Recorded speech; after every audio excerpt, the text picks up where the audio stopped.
In this Elden Ring video, I'm going to be showing you my Starscourge build, which is a new game plus build that focuses around the use of the Starscourge Greatsword and sort of cosplays General Radahn a bit, as people have been asking me for a build about this weapon. And in this video, we're going to jump in on how I use it and what the best way I think to use it effectively is. Before I get into the build, though, let me explain why I decided to make this a new game plus build rather than a new game build, and that's because the weapon itself has rather high requirements at 38 strength, 12 dexterity, and 15 intelligence. It weighs a lot at 20. If you're going to use Radahn's armor, that's also a very heavy armor set. And the weapon skill, Starscourge Cry, has a very high FP cost, being 20 to use the shout and then 20 to use the follow-up attack. That's 40 FP by default. So not only do you need vigor, you need FP, you need strength, you need some dexterity, you need some intelligence. That puts your stat spread kind of crazy, and that's if you don't have any endurance at all. Obviously, you're going to need endurance unless you want a heavy roll or be overweight, which you obviously can't even play that way. So you need a crazy amount of stats even to just make this build function. Like, you could run around probably at a level 100 and 120 and have no FP and be fat rolling and use this weapon, but I feel like to use it effectively, you have to have a bit more stats than that in order to play the way that you want. So that's why I decided to make it a new game plus build. So let's talk about the Starscourge Greatsword first. This is a paired colossal sword. That's pretty incredible. It's one of the only paired weapons in the game, and paired weapons, as you probably know by this point, only take up one weapon slot, although you can dual wield them when you go to two-handed, you dual wield instead, and that is the case here. This allows you to do jump attacks very easily with a colossal weapon, or a colossal sword in this case. That would be harder to do because generally you have the weight of two of these, and that adds a lot of stress to your stats in order to get your equip load higher so you're not fat rolling or you can even move at all.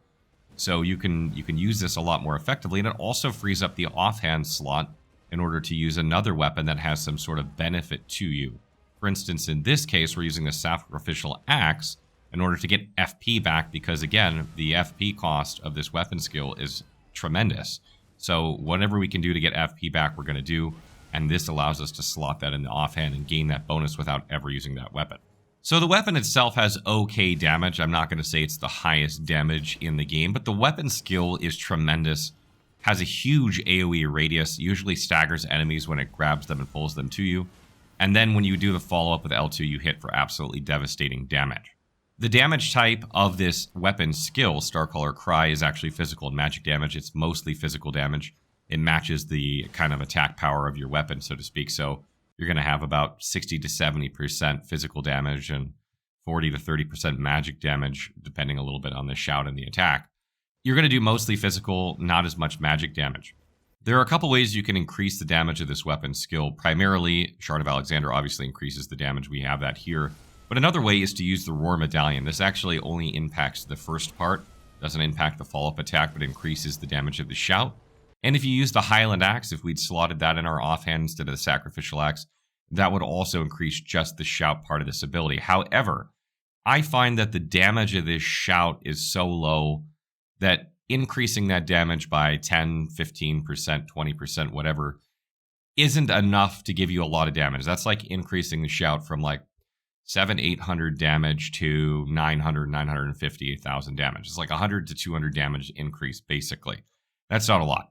So I did something a little bit different here. However, I want to note that in the beginning of New Game Plus, if you run with the Roar Medallion and you use that at this part of the game, you'll usually one-shot most enemies with the first part. You can one-shot a lot of enemies by default without slotting this, but as you progress further and further in the game, eventually you won't be able to one-shot enemies without that medallion. And at some point after that, you won't even be able to one-shot them with the shout part with the medallion. So you can use it for a stretch of the game, but I don't recommend using it for all of NG+. What I did is I slotted the Rotten Wing Sword Insignia and Millicent's Prosthesis. You won't have both of these at this point in the game unless someone drops you one, which is fine. But if not, you'll have Winged Sword Insignia in the place of Rotten Wing Sword Insignia. And the reason I did this is because when you use the shout, and you hit a bunch of enemies, that actually triggers these talismans, which then increases your attack power, which then increases the damage of your follow-up attack. So you're going to have less damage on the initial shout, but that follow-up attack is going to hit like an absolute truck. And maybe you don't even use the follow-up attack. Maybe you use jump attacks or just regular attacks afterward. Your attack power is going to skyrocket if you use that on multiple enemies. And I found that that was a better way. And as you get further and further into New Game Plus, and you're not killing things with that shout, even with Roar Medallion slotted, you're going to have to finish them off with that follow-up attack or some other attack. And this is a great way to boost that. To give you some idea as well, the default like follow-up attack with the way we're set up for this is about 2280 damage-ish. If you're like fully buffed with these two talismans, Rotten Wing Sword Insignia and Millicent's Prosthesis, if you hit like 5, 6 enemies or 3 or 4 enemies, that damage is going to go up to over 3000 damage if you can hit more than 3 enemies. So that's like, a 50% almost damage increase versus like, just a tiny, 1000 damage increase versus the 100 to 200 damage you get with Roar Medallion. So I felt that was a better trade-off. I just personally like that better, and I think it's going to hold you in better stead throughout New Game Plus, even if you want to use the Roar Medallion at the beginning. And in my last talisman slot, I have the Great Jar's Arsenal. This allows you to medium roll with the amount of endurance we have. We have 40 here. That's actually a couple more points than you need. 38 is enough to be able to medium roll with this exact setup. But I'm going to keep increasing my endurance, and I'll explain why at the end of the video. But that'll allow you to medium roll, use this weapon, use the Sacrificial Axe to get more FP back so you can keep, paying for Starcaller Cry and still give you the talismans and armor that we're using. And a really good thing about Radahn's armor, too, is it has very high poise, which makes using this skill a lot easier to do. So generally, the way that I play this build is that I just use regular attacks or jump attacks on regular enemies, or I'll run around and aggro a bunch of enemies, try and group them up, and then use Starcaller Cry to just finish them off real quickly. And that makes things go real fast. Like, you don't have to be as careful with this build as you do some other builds. You're not trying to pick things off one by one. Round them all up, AoE them all down. That works really well. If you're fighting a difficult enemy or a boss, depending on how aggressive they are, what I like to do is I like to start Starcaller Cry when they're like just on the edge of it, so that by the time they get to me, I'm doing the follow-up attack smash. That way, if they have like a really heavy hitting attack, I won't be staggered out of it in some cases. It can be quite difficult against certain enemies in order to get that follow-up attack off, particularly some really aggressive bosses, if they have like a really hard-hitting weapon. So using it when they're on the outer edge of that AoE, it's a pretty big AoE, so that you can get that follow-up attack before they actually hit you, I find works the best in most cases. But a lot of times, you can get it off when they're close to you as well, because you do crouch down at some point in that animation, and that will prevent you from getting hit. You can also use jump attacks effectively on bosses as well. This isn't the most damage-dealing jump attack build I've ever made, but you still can use jump attacks, and one jump attack will actually trigger both of these talismans, the Winged Sword Insignia, Rotten Wing Sword Insignia, and Millicent's Prosthesis. Just one jump attack will boost your damage by about 100 attack power, and if you can follow that up with another attack or jump attack, you should get another 100 to 200 attack power going up. So it actually builds up a lot quicker than you would think. When it comes to stats I have for this build, I have 50 Vigor, 30 Mind, 40 Endurance, 70 Strength, 22 Dexterity, 16 Intelligence, 7 Faith, and 9 Arcane. You don't need any Faith or Arcane for this build, so disregard those. But 50 Vigor is enough at this point. You're going to want to increase this to 60 as you progress NG+, but you have pretty good armor with this build, and honestly, you're not trying to trade damage as much as it might seem like with this build. You're actually just trying to get things before they hit you, and having that extra poise in case they do, but you're not really trying to trade here. 30 Mind is there because Starcaller Cry is very expensive. We don't have Carrion Filigreed Crest here because this is a very talisman-hungry build. There just isn't a slot available for it, otherwise that would help reduce some of the FP costs that we need here.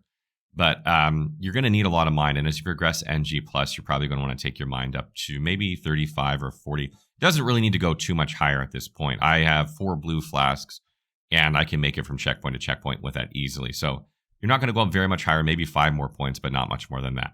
We have 40 endurance here, and as I mentioned, this is actually 2 more points than you need, but my thought here is, at some point your damage is going to cap out on your weapon, and a good way to help increase your damage is to unslot the Great Jar's Arsenal and put something like Claw Talisman to further increase your jump attack damage.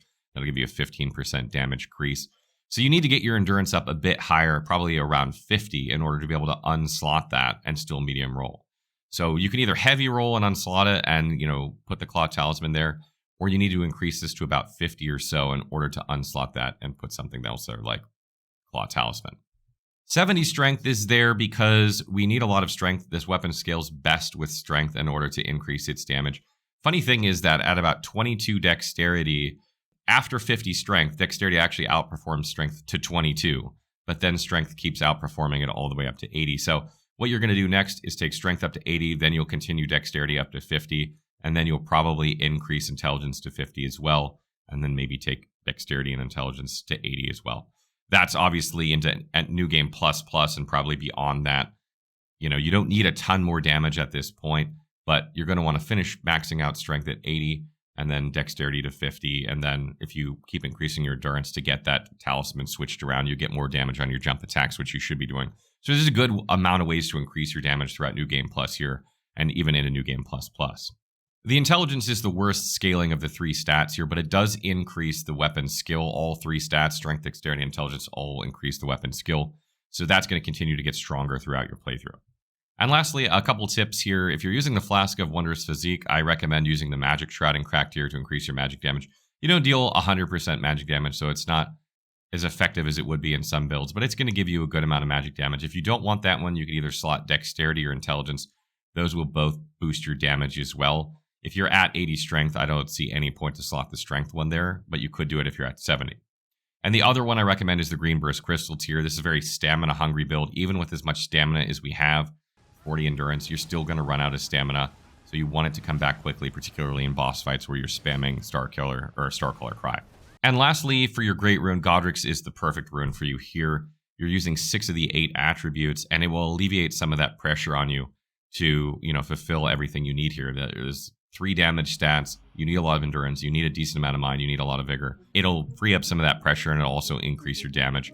So that's really good to have for this build. Stay tuned, we got more builds on the way and more weapon videos, and I'll probably try and mix in some other Elden Ring content over the next couple weeks.